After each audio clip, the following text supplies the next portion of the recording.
श्रीराम. सर्व श्रोत्यांना प्रेमपूर्वक नमस्कार.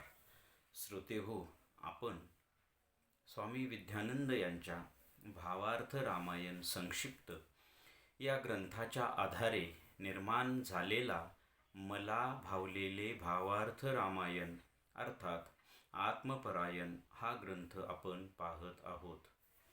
आज युद्धकांडातील अध्याय 36वा मायावी सीतेचा इंद्रजिताकडून वध यामधील राहिलेला भाग म्हणजेच साधकाच्या दृष्टीने पाहू हा भाग आज आपण पाहणार आहोत. ओम श्रीराम. साधकाच्या दृष्टीने पाहू. साधकाच्या अध्यात्म प्रवासातील त्याच्या अंतरंगातील युद्धभूमीवर त्या आत्मस्वरूप सद्गुरूंनी म्हणजेच श्रीरामांनी आपल्या कृपाकटाक्षाने म्हणजेच बाणाने अनेक वामशक्तींचा केलेला विनाश पाहून ते गर्विष्ठ मन म्हणजेच इंद्रजित दुःखित होते व आपल्या संकल्प विकल्पाने प्रेरित होऊन लटकी परमशांती म्हणजेच मायावी सीता निर्माण करून तिचा नाश या युद्धभूमीवर करावा असे त्याला वाटते. मग ते गर्विष्ठ मन आपल्या मनपणातील मायावी शक्तींचा उपयोग करून प्रयत्न करते, परंतु ती लटकी परमशांती निर्माण होत नाही. तेव्हा मग ते गर्विष्ठ मन शिवशक्ती समावेशनाच्या माध्यमातून ती लटकी परमशांती निर्माण करण्याचा प्रयत्न करते, परंतु त्या गर्विष्ठ मनाला हे माहीत नसते की अशा या गर्विष्ठपणाने किंवा लटकेपणाने व मायावीपणाने ते शिवशक्ती समावेशन होत नसते. त्याकरिता मन हे अतिशय शुद्धातिशुद्ध असावे लागते. शिवाय हे शुद्ध झालेले मन स्वसामर्थ्यावर ते शिवशक्ती समावेशन करू शकत नाही. त्याकरिता त्या शुद्ध झालेल्या मनाला त्या सोहम साधनेने चैतन्यमय व बळकट झालेल्या प्राणाशी एकरूपता साधावी लागते व मग तो प्राण ऊर्ध्वगतीची झेप घेऊन गगनस्थित म्हणजेच मस्तकात ब्रह्मरंध्री स्थिर होतो व तिथे मग शिवशक्तीचे समावेशन घडून आणतो व अशी ही दिव्य किमया त्या प्राणाकडून ते आत्मस्वरूप सद्गुरूच करवून घेतात. कारण सद्गुरूंनी दिलेल्या गुरुप्रणीत साधनेनेच हे मनप्राण शुद्ध होऊन ऊर्ध्वगती घेतात व त्या सद्गुरूंच्या कृपेनेच हे शिवशक्ती समावेशन घडून येते व या शिवशक्ती समावेशनानंतरच पुढे ती परमशांती माता प्राप्त होते.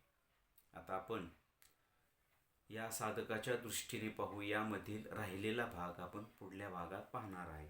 आता आपण या भागाचं थोडक्यात सार पाहण्याचा प्रयत्न करूया.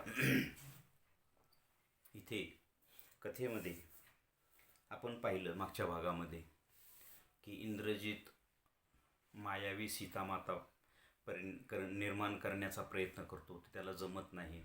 शिवाकडे जातो, शिव पार्वतीकडे पाठवतात.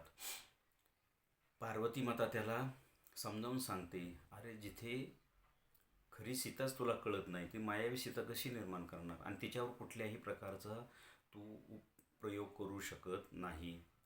मग हनुमंत ती निर्माण करतात. ते हनुमंत का निर्माण करतात ते आपण मागच्या सगळ्या भागात पाहिलं. या भागात आपण आता पाहतोय की साधकाच्या दृष्टीने, साधकाच्या अंतरंगातील त्या युद्धभूमीवर ते गर्विष्ठ मन आपल्या संकल्प विकल्पाने मायावी परमशांती निर्माण करण्याचा प्रयत्न करतं. आता इथे खरंच खरंच आहे की आपण सुद्धा अशाच या मायावी शांतीच्या भ्रमात आपलं संपूर्ण जीवन घालवत असतो. आपल्याला वाटतं आपल्याला शांती मिळाली बरं का, आपल्याला परमशांती मिळाली बरं का. परमशांती तर लांबचीच गोष्ट आहे, आपल्याला साधी शांती मिळत नाही. परंतु या सांसारिक जीवन जगताना थोडंफार काही चांगलं घडलं, सुखाच्या गोष्टी घडल्या की आपल्याला वाटतं शांती मिळाली. परंतु ही शांती मायावी असते, ही शाश्वत शांती नसते. आणि ही मायावी शांती मिळवण्यासाठी सुद्धा आपल्याला जीवनभर प्रचंड खटाटोप करावा लागतो. जसं इथे साधकाच्या दृष्टीने पाहूमध्ये ते गर्विष्ठ मन लटकी परमशांती म्हणजे खोटी परमशांती मिळवण्याचा प्रयत्न करतं. पण त्याला हे माहीत नसतं की बाबा खोटी परमशांती मिळवण्यासाठी खरी परमशांती माहिती व्हायला हवी ना. हे बघा, एखादी वस्तू आपण घेतली, त्या वस्तूची प्रतिवस्तू किंवा डुप्लिकेट वस्तू निर्माण करायची आपल्याला. त्यासाठी पहिली वस्तू तर हजर पाहिजे ना. समजा एखादी बाहुली तयार करायची, त्या बाहुलीसारखी दुसरी बाहुली तयार करण्यासाठी आपल्याला पहिली मूळ बाहुली तर माहिती पाहिजे ना. तसं ही लटकी परमशांती त्या गर्विष्ठ मनाला निर्माण करायची, पण त्याला आधी खरी परमशांती तर माहिती करून घे. आणि ती खरी परमशांती कधी प्राप्त होते, इथे लेखकाने तेच मांडण्याचा प्रयत्न केला. ती खरी परमशांती शिवशक्ती समावेशनानंतर, पुढेही खूप मोठा प्रवास केल्यानंतर ती परमशांती माता आपल्याला पाहायला मिळते. शिवशक्ती समावेशन म्हणजे थोडक्यात आत्मसाक्षात्कार. तर शिवशक्ती समावेशन तो त्याच्या संकल्प विकल्पाने लटकी परमशांती करण्याचा प्रयत्न करतो, ती काही होत नाही निर्माण. मग तो शिवशक्ती समावेशनाच्या माध्यमातून ती लटकी परमशांती निर्माण करण्याचा प्रयत्न करतो. पण त्याला हे माहीत नाही की शिवशक्ती समावेशन करण्यासाठी त्याचं मन हे गर्विष्ठ असायला लागत नाहीये. त्याचं मन शुद्धाती शुद्ध, जैसे ज्याचे मन, जैशी गंगा वाहे तैसे ज्याचे मन, भगवंत जाण तयाजवळ. तसं शुद्ध मन झाल्याशिवाय आणि नुसत्या मन शुद्ध होऊन चालत नाही, किंवा मन स्वसामर्थ्यावर ते शिवशक्ती समावेशन घडवून आणू शकत नाही. त्याकरता मन शुद्ध होऊन शुद्ध प्राणाशी एकरूप व्हावं लागतं. आता इथे परत ती ओवी येते पहा ज्ञानेश्वरांची. म्हणून मला ती ओवी खूप आवडते, कारण ती ओवी म्हणजे अध्यात्माचं सार आहे. मी तर म्हणतो ज्ञानेश्वरीचं सार आहे. कारण बाकीचे सगळे आध्यात्मिक परिणाम म्हणजे ईश्वर होणे, ईश्वर भेटणे, हे परिणाम होण्यासाठी ती ओवी अभ्यासावी. ती ओवीची साधना करून मग पुढचे परिणाम आपल्याला पाहायला मिळतील. म्हणजे शिवशक्ती समावेशन, ईश्वर प्राप्ती, आत्मसाक्षात्कार, ब्रह्मप्राप्ती, परब्रह्मप्राप्ती याचं मूळ जो गाभा आहे त्या ओवीत आहे, असं मला नेहमी वाटतं. म्हणून मी ती ओवी नेहमी म्हणतो. इथे कथेमध्ये पण तेच आता काय आलं की मन स्वसामर्थ्यावर शिवशक्ती समावेशन घडवून आणू शकत नाही. शिवशक्ती समावेशन इथं होतं. शिवशक्ती समावेशन म्हणजे माझ्यातली शक्ती, माझ्यातलं सत्य किंवा शिव आणि माझ्यातली शक्ती, किंवा माझ्यातला शिव आणि माझ्यातला जीव, किंवा माझ्यातला शिव आणि माझी कुंडलिनी शक्ती यांचं एकरूपत्व, यांचं एकत्व म्हणजे शिवशक्ती समावेशन. आणि त्यासाठी काय हवं आहे? मन शुद्ध झालं पाहिजे. मन स्वसामर्थ्यावर शिवशक्ती समावेशन घडवून आणू शकतं का? नाही. तर मनाला शुद्ध झालेल्या प्राणाशी एकरूप व्हावं लागतं, आणि मग तो प्राण ऊर्ध्व झेप घेतो. आणि म्हणून ती ओवी महत्त्वाची की बळीये इंद्रिये येती मना, मन एकवटे पवना, पवन सहजे गगना मिळोची लागे. आणि ज्ञानेश्वर लगेच ची पुढची ओवी म्हणतायत काय? ऐसे नेनो काय आपैसे, तया तेची कीजे अभ्यासे, समाधी घरपुसे मानसाचे. समाधी म्हणजेच शिवशक्ती समावेशन. मग त्यासाठी काय, बळी इंद्रिय सगळी, इंद्रियांचा राजा कोण, मन, म्हणजे इंद्रिय सगळी मनांच्या ताब्यात असतात. मन एकवटे पवना, म्हणजे मन प्राणाशी एकरूप होतं. आणि प्राण सहजे गगना मिळवचे लागे. हा जो प्राण आहे तो सहज ह्या गगनात, या भ्रूमध्यात, नंतर पुढे ब्रह्मरंध्र स्थित सहस्रदल कमलात स्थिर होतो. तिथे शिव आणि शक्तीचं समावेशन घडून येतं.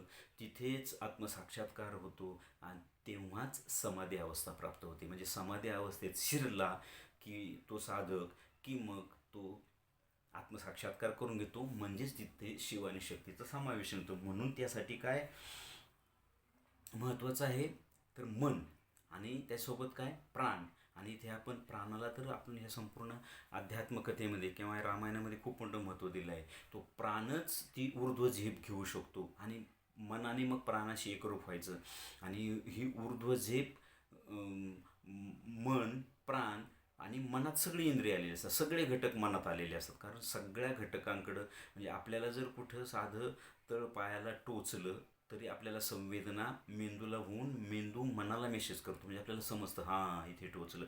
म्हणजे आपला रोम अनरोम, पेशी शरीरातले सगळे घटक मनाच्या अधीन असतात. मन प्राणाशी एकरूप व्हावं लागतं आणि प्राणाने ऊर्ध्वझेप घ्यावी लागते. आणि ते प्राण इथे येतो आणि तेव्हा मग शिवशक्ती समावेशन किंवा आत्मसाक्षात्कार किंवा समाधी अवस्था प्राप्त होते. आणि हे सगळं करून कोण देणार असतो, तर तो असतो फक्त सद्गुरू. म्हणजे इथे मन प्राणसुद्धा महत्त्वाचे नाही, तर महत्त्वाचे आहे आपला महान सद्गुरू. महान सद्गुरू आपल्याला ती दिव्य अशी गुरुप्रणित साधना देतो. मग ती मन प्राणाने ती साधना करायची, शुद्धाती शुद्ध व्हायचं. तेव्हा इथे भ्रूमध्यात तो प्राण येतो, मन येतं, तिथे गुरूंची कृपा होते आणि मग हा पुढचा प्रवास सद्गुरू करून घेतात. आणि ह्याकरता ही शिवशक्ती समावेशन झाल्यानंतर मग पुढे आत्मसाक्षात्कारानंतर ब्रह्मसाक्षात्कार, परब्रह्मसाक्षात्कार, तेव्हा ती परमशांती प्राप्ती होते. पण आत्मसाक्षात्कारानंतर त्या शांतीची झलक, ती शांतीची अवस्था, शांती आपल्याला अनुभवायला मिळते, पण पूर्णत्वाने ती परब्रह्म अवस्थेतच प्राप्त होते. मग आता इथे या गर्विष्ठ मनाला ती कशी बरी प्राप्त होईल, कशी प्राप्त होऊ शकेल, होऊ शकत नाही. शिवशक्ती समावेशन तरी तो कसा करू शकणार, नाही करू शकत. तो त्याला शुद्ध व्हावं लागेल तेव्हाच. आणि हेच ह्या गर्विष्ठ मनाला माहिती नाही. आणि इथे हेच मांडण्याचा प्रयत्न केला आहे की हे गर्विष्ठ मना, तुला शुद्ध व्हावं लागेल, प्राणाशी एकरूप व्हावं लागेल, तेव्हा पुढच्या गोष्टी, पुढचा आत्मप्रवास होऊ शकतो. मग ती परमशांती मिळेल. आणि मग लटकी शांती कशासाठी, मग लटकी शांती तर आपण रोज अनुभवतोय ना. बघा आपण आपलं साधं जीवन जगत असताना कधीतरी खूप छान आपल्या आयुष्यात एखादी गोष्ट घडते, आपल्याला खूप आनंद होतो, खूप शांती मिळते, खूप समाधान मिळतं, खूप सुख मिळतं. ते किती काळ टिकतं हो? काही क्षणात, काही तासात, काही दिवसात, काही महिन्यात ते निघून जातं ना सगळं. म्हणजेच जे मिळतं ना, ती लटकी शांती असते, ते लटकं सुख असतं.